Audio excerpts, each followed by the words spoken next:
একেবারে সমতল থেকে পাহাড় বেগম খালেদা জিয়া সবার, সেটি আজকে প্রমাণিত হয়ে গিয়েছে। আজকে বাংলাদেশের সকল মত, সকল পথ, সকল দর্শন সবাই এক হয়ে গেছে এক বেগম খালেদা জিয়ার প্রশ্নে। ভবিষ্যৎ হোক নিরাপদ, বিনিয়োগ হোক বিশ্বস্ত, আর আমার পছন্দ সল্ট বে। ওয়েলকাম টু সল্ট বে। আপনি দেখবেন যে এইখানের যে উপস্থিতি, আপনি একদম গৃহবধূ থেকে শুরু করে রাজনৈতিক নেতাকর্মীরা, বিভিন্ন শ্রেণী পেশার নেতাকর্মীরা, আমার কাছে একটি বক্তব্য খুবই স্পষ্ট যে একেবারে সমতল থেকে পাহাড় বেগম খালেদা জিয়া সবার, সেটি আজকে প্রমাণিত হয়ে গিয়েছে।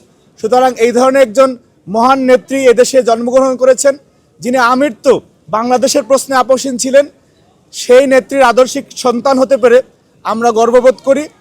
আমরা বিশ্বাস রাখতে চাই যে এখানে আমরা যে যে পেশারি হই না কেন, যে যে শ্রেণীভুক্ত হই না কেন, আমরা যদি বেগম খালেদা জিয়ার আদর্শটুকু ধরে রেখে বাকি পথ চলতে পারি, তাহলে তার প্রতি যথার্থ সম্মান জানানো হবে। শুধুমাত্র মিছিল, মিটিং, সভা, সেমিনারে তাকে স্মরণ করলেই বেগম খালেদা জিয়ার মতো মহান নেত্রীকে সম্মান জানানো হবে না।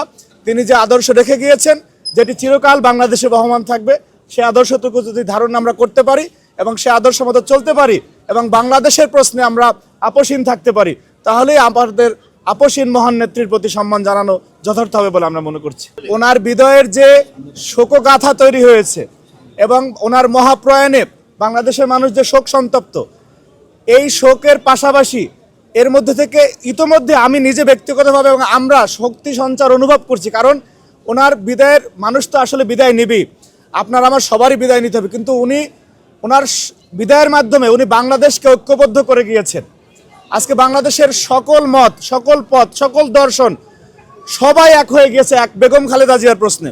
সুতরাং এর মধ্যে বাংলাদেশের পক্ষের একটি সুদৃঢ় শক্তি এবং ঐক্য নিহিত রয়েছে বলে আমরা মনে করছি। সুতরাং আজকে বাংলাদেশ কাঁদছে, পাশাপাশি এখান থেকে আমরা সেই শক্তি সঞ্চার করছি যে বেগম খালেদা জিয়া যে ঐক্যের বাণী, যে সাম্যের বাণী, যে বাংলাদেশের পক্ষের শক্তি এবং বাংলাদেশের প্রশ্নে আপোষহীন থাকার যে চিরায়ত দর্শন উনি আমাদের কাছে রেখে গিয়েছেন, সেই দর্শনকে আমরা বুকে ধারণ করে এগিয়ে যাব এবং তার আদর্শিক সন্তান হিসেবে জাতীয়তাবাদী ছাত্র দলের নেতাকর্মীরা আমরা সেটি ধারণ করে আমরা বাংলাদেশ বিরোধী সকল অপশক্তির বিরুদ্ধে লড়ে যাব এবং দিন শেষ আমরা বিজয়ী হব খালেদা জিয়ার চেতনাকে ধারণ করে ইনশাআল্লাহ।